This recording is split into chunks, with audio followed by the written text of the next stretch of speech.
천만 시민이 살고 있는 서울의 맑은 물과 깨끗한 공기, 푸른 숲을 제공하는 데 힘쓰는 환경수자원위원회. 제328회 임시회에서는 어떤 정책과 안건들이 오갔을까요? 환경수자원위원회 현장입니다.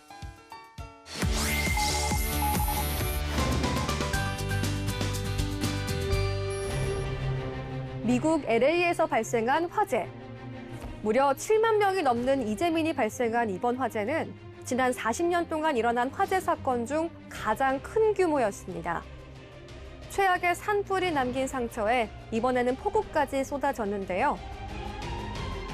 LA에 이틀간 최대 150mm 안팎의 비가 내렸고, 이는 이 지역 9개월 동안의 강우량보다 훨씬 많은 강우량이라고 합니다.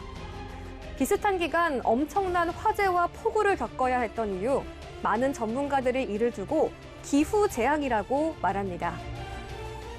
이것이 비단 미국만의 일일까요? 우리나라로 시선을 돌려보겠습니다. 지난 겨울 수도권에는 6cm를 넘나드는 폭설이 내렸습니다. 장마철에는 폭우도 기승을 부렸는데요. 지난 2022년 서울에서는 최대 381.5mm로 기상관측 역사 115년 만에 최대치를 기록했습니다. 이제는 현실로 닥친 기후위기.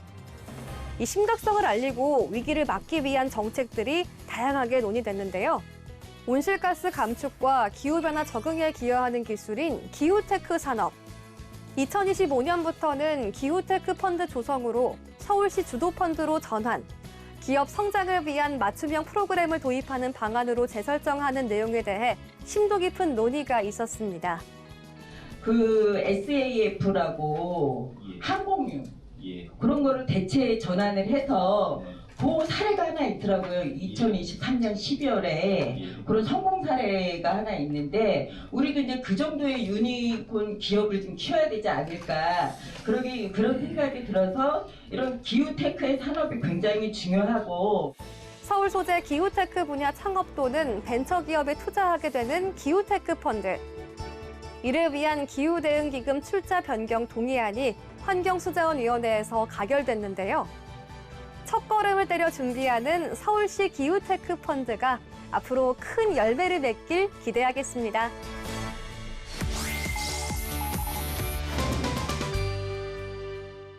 늘어가는 쓰레기를 줄이기 위한 대책. 깨끗한 대한민국을 만들기 위한 조치로 2026년부터 서울을 비롯한 수도권에서는 생활 폐기물 직매립이 금지됩니다. 종량제 쓰레기를 선별해 재활용하거나 소각 후 소각제만 매립하도록 하는 내용인데요. 쓰레기 문제가 지금 큰 이슈가 되고 노화돼가지고 한 군데라도 잘못 가동이 안 되면 대란이 오는데, 지금 우리가 계획대로 700톤을 1000톤을 늘리는 대책도 좀 우리가 이거를 세워놔야 되지 않나 하는 생각이 들어요. 2022년 기준 서울시에서 발생하는 생활 폐기물은 하루 3,052톤. 쓰레기는 늘어나고 직매립은 금지되는 상황. 이 상반되는 문제 해결 방안은 있을까요? 이에 대해 서울특별시 의회는 재활용 체계를 구축하고 이를 확대하는 방안, 기존의 쓰레기를 줄이는 방안에 대해서 고심하고 있는데, 환경수자원위원회에서도 이에 대한 논의가 있었습니다.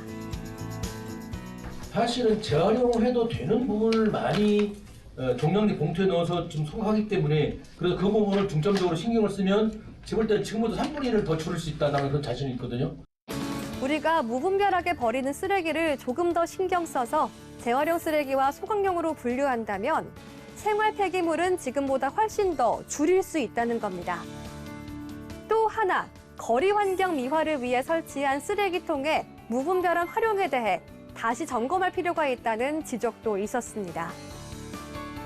올해는 서울 시민의 편의를 위해 쓰레기통을 확대할 예정에 있어 무단투기 단속과 쓰레기통 관리에 대한 관리 감독이 더 철저하게 요구된다는 의견이 있었습니다.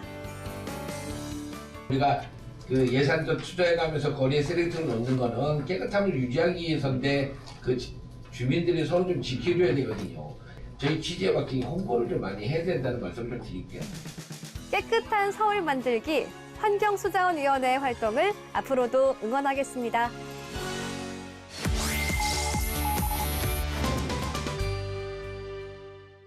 강서구 마곡부터 송파구 잠실까지 새로운 대중교통이 생길 예정입니다. 바로 한강버스인데요.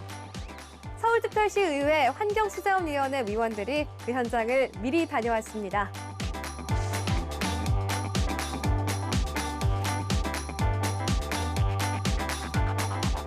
(199명의) 승객을 태우고 운항할 예정인 한강버스. 제1의 관심사는 역시 안전입니다.